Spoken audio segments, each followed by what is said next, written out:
ఆంధ్రప్రదేశ్ భవిష్యత్తును మలుపు తిప్పే అతిపెద్ద ప్రాజెక్టుకు కాసేపట్లో ఢిల్లీలో అవగాహన ఒప్పందం కుదరనుంది. విశాఖపట్నంలో 88,628 కోట్ల రూపాయలతో Google 1 gigawatt hyper scale data సెంటర్ను ఏర్పాటుకు గూగుల్ అనుబంధ సంస్థ రైడెన్తో ఎంఓయూ కుదరనుంది.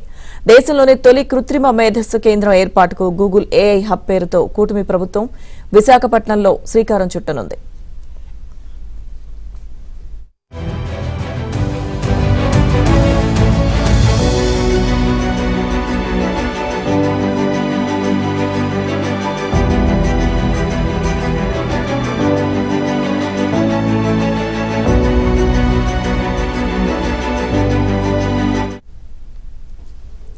ఢిల్లీలోని తాజ్ మన్సింగ్ హోటల్లో ముఖ్యమంత్రి చంద్రబాబు, కేంద్ర సమాచార ప్రసార శాఖల మంత్రి అశ్విని వైష్ణవ్, కేంద్ర ఆర్థిక మంత్రి నిర్మలా సీతారామన్, మంత్రి లోకేష్ సమక్షంలో ఏపీ ప్రభుత్వ ప్రతినిధులు, గూగుల్ ఉన్నత స్థాయి బృందం ఎంఓయూపై సంతకాలు చేయనున్నారు. ఇది దేశంలోని అతిపెద్ద విదేశీ ప్రత్యక్ష పెట్టుబడిగా రికార్డు సృష్టించబోతోంది.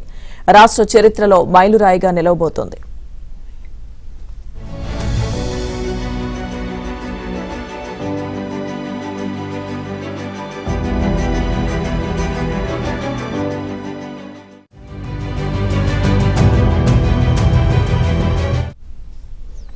ఏపీని ఏఐ ఆధారిత ఆవిష్కరణలు, డిజిటల్ ట్రాన్స్ఫర్మేషన్లో దేశంలోని అగ్రగామిగా నిలపడమే ఈ ఒప్పందం ప్రధాన లక్ష్యం.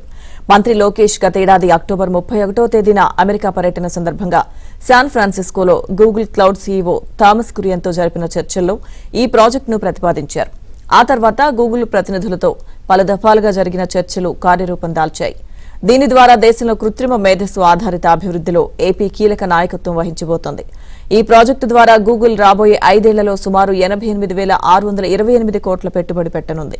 ఇది ఆసియాలోనే గూగుల్ చేపట్టే అతిపెద్ద ప్రాజెక్టులో ఒకటిగా నిలవనుంది. ఈ పెట్టుబడి ద్వారా వేల సంఖ్యలో ప్రత్యక్ష, పరోక్ష ఉపాధి అవకాశాలు లభిస్తాయి. యువత కోసం ఏఐ నైపుణ్య అభివృద్ది కార్యక్రమాలు అమలు చేస్తారు. ఈ ఏఐ హబ్ ద్వారా విశాఖకు మరిన్ని గ్లోబల్ పెట్టుబడులను ఆకర్షించే అవకాశం ఉంది. తద్వారా టెక్నాలజీ, ఇన్నోవేషన్ రంగాల్లో విశాఖ ప్రధాన కేంద్రంగా మారుతుంది.